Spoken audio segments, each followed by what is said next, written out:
La B6 vous offre le journal de l'économie.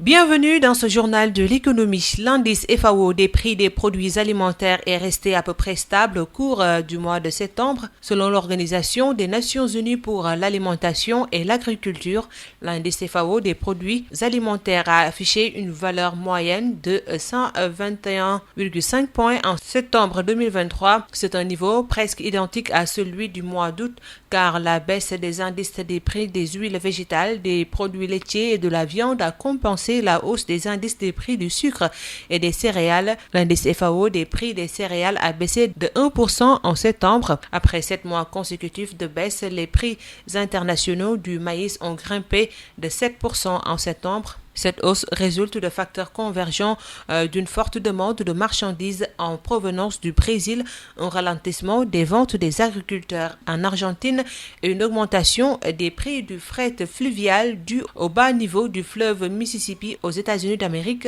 selon l'indice FAO.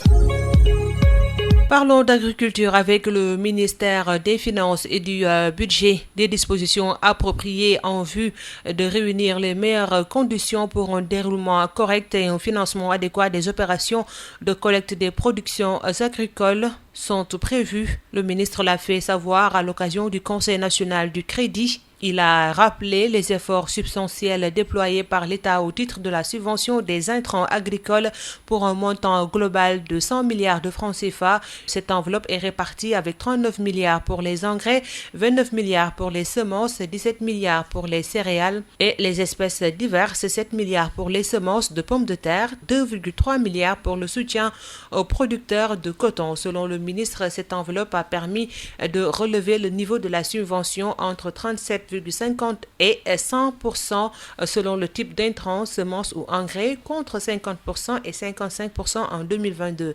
Il a également souligné l'enveloppe de 85 milliards dégagée pour l'acquisition notamment de tracteurs et de moissonneuses-batteuses.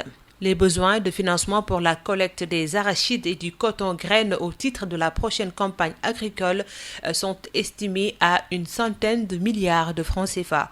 C'est tout pour aujourd'hui. Rendez-vous demain pour un autre journal de l'économie. La B6 vous a offert le journal de l'économie.